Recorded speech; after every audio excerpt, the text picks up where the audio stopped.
और अब बात इजराइल वॉर की और इस वक्त की इजराइल से जुड़ी सबसे बड़ी खबर की करेंगे। इजराइल फिलिस्तीन युद्ध में लेबनान की भी एंट्री हो गई है। इजराइल फिलिस्तीन जंग में हिजबुल्लाह भी कूद चुका है। लेबनान ने इजराइल पर मोर्टार दाग दिए हैं। लेबनान का इजराइल के रॉकेट प्रतिष्ठान पर हमला हुआ है, तो लगातार दोनों ही ओर से ताबड़तोड़ हमले किए जा रहे हैं, जिनमें अब तक कई लोगों के मौत की भी सूचना सामने आ रही है। इजराइल वॉर से जुड़ी ये बड़ी खबर आपको बता रहे हैं, जहां पर लगातार एक एक कर कई बड़े धमाके हो रहे हैं, कई लोगों की मौत भी हो रही है। आतंकी हिजबुल्लाह ने हमले की जिम्मेदारी भी ले ली है, तो इसे लेकर यूएन के साथ ही भारत ने भी इजराइल का समर्थन किया है और यूएन ने भी कहा है कि हम इजराइल के साथ हैं। इसे लेकर एक महत्वपूर्ण बैठक भी आज यूएन में की जानी है और इस बैठक में कहा जा रहा है कि कई बड़े फैसले भी हो सकते हैं। इजराइल पर लगातार हमले किए जा रहे हैं हिजबुल की ओर से, और इस वक्त की सबसे बड़ी खबर आपको बता रहे हैं, इजराइल फिलिस्तीन युद्ध में लेबनान की भी अब एंट्री हो गई। एक एक कर इसमें कई और देशों की भी एंट्री होती चली जा रही है। इजराइल फिलिस्तीन जंग में हिजबुल्लाह भी कूद चुका है। लेबनान ने इजराइल पर कई मोर्टार दागे हैं और इसमें और भी मौतों की सूचना सामने आ रही है। लेबनान का इजराइल के रॉकेट प्रतिष्ठान पर हमला देखने को मिला है। आतंकी हिजबुल्लाह ने इस हमले की जिम्मेदारी ली है।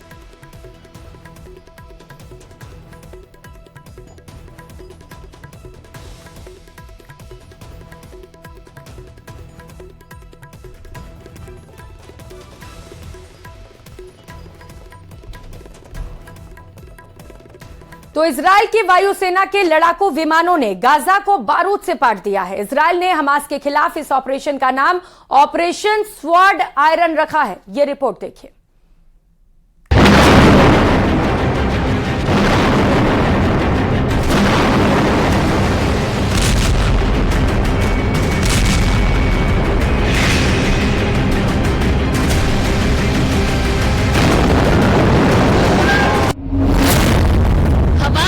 इजराइल का पलटवार।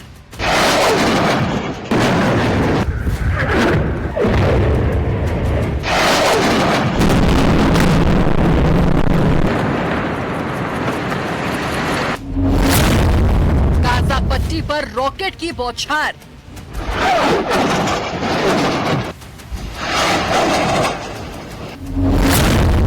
हमास के कई ठिकाने ध्वस्त।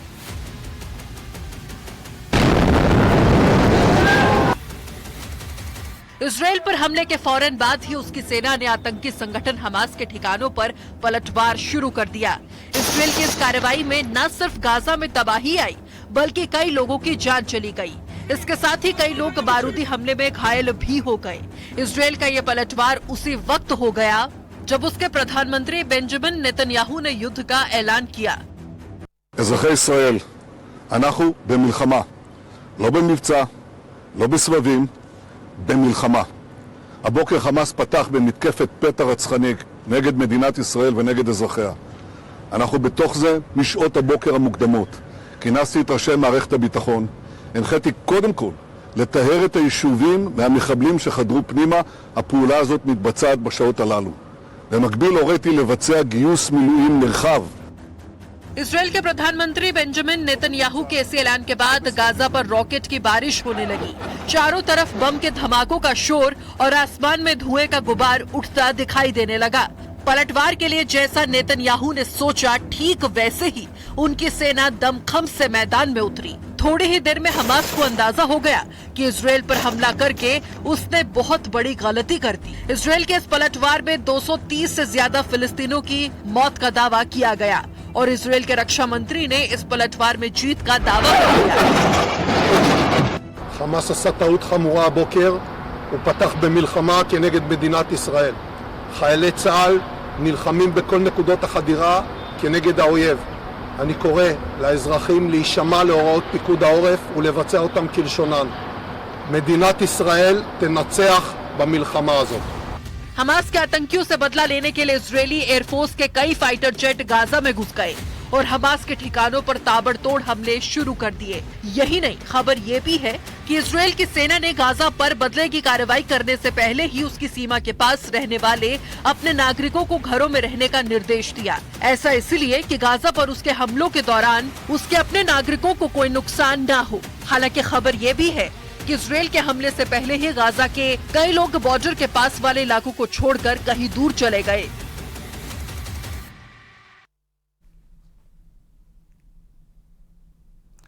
उधर आतंकी संगठन हमास के हमलों का जवाब देने के लिए इजरायल की वायुसेना ने पूरी ताकत झोंक दी है। इजरायल के इस बदले की कार्रवाई की कई तस्वीरें भी सामने आने लग गई हैं। उन तस्वीरों में गाजा में कई हमले होते हुए भी दिखाई दिए और इस दौरान वहां पर सिर्फ और सिर्फ धमाकों की गूंज सुनाई दी। रिपोर्ट देखिए।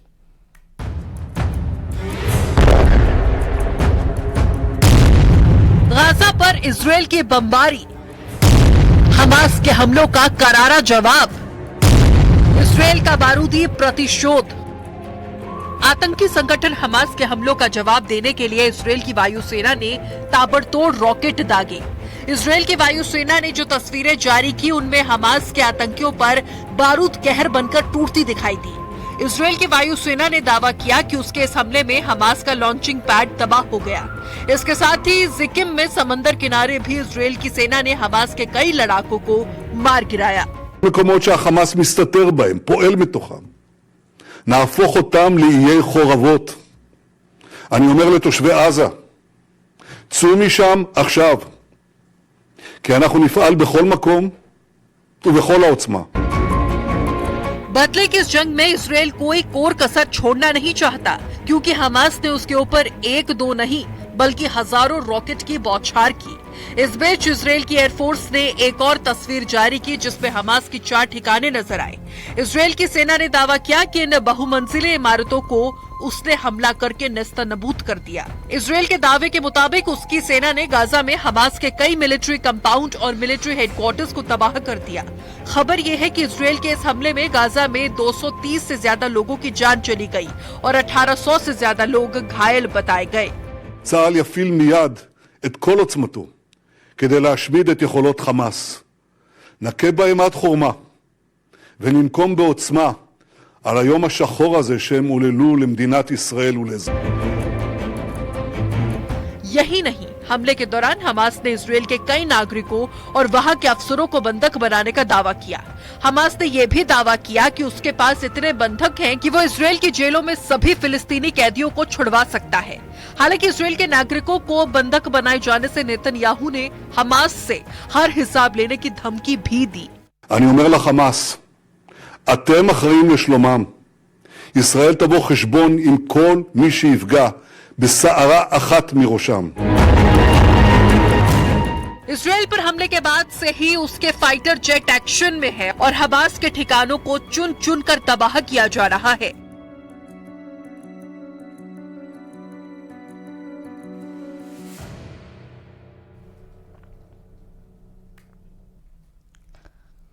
तो इजरायल और फिलिस्तीन जंग से तीसरे विश्व युद्ध शुरू होने की आशंका बढ़ गई है। इसी कड़ी में दुनिया के देश अलग अलग धाराओं में बंट गए हैं। इजरायल और फिलिस्तीन जंग को लेकर दुनिया जहां 2 खेमे में बंट गई है, तो वहीं इसे लेकर अलग अलग तरीके की प्रतिक्रियाएं भी सामने आ रही हैं। रिपोर्ट देखिए।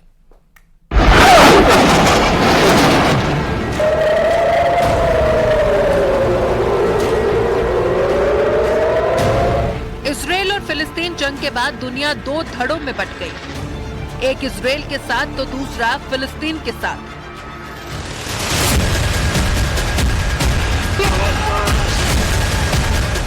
अधिकतर इस्लामिक देश फिलिस्तीनियों के साथ खड़े होने की बात करते हैं, तो वहीं इजरायल के प्रधानमंत्री बेंजामिन नेतन्याहू ने 25 देशों को साथ देने के लिए शुक्रिया वो बोल चुके हैं। बड़ा सवाल है, इस जंग में कौन देश किसके साथ है? दुनिया के कौन देश इजरायल के साथ हैं और कौन कौन से देश फिलिस्तीन के साथ हैं?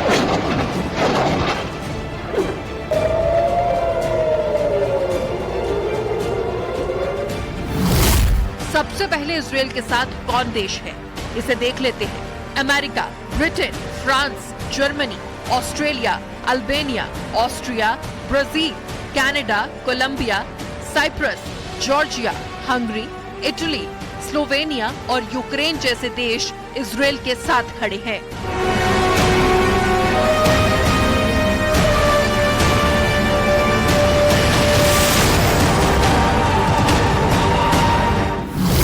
दूसरी तरफ फिलिस्तीन के साथ चीन है। सऊदी अरब, तुर्की, सीरिया, ईरान, पाकिस्तान, कुवैत जैसे इस्लामिक देश इजरायल के खिलाफ हैं। तुर्की के राष्ट्रपति रेचेप तैयब अर्दोआन ने एक कदम आगे बढ़कर इजरायल को सख्त चेतावनी दे डाली। उन्होंने कहा, अगर पूरी दुनिया भी खामोश हो जाए तो भी तुर्की अपनी आवाज उठाता रहेगा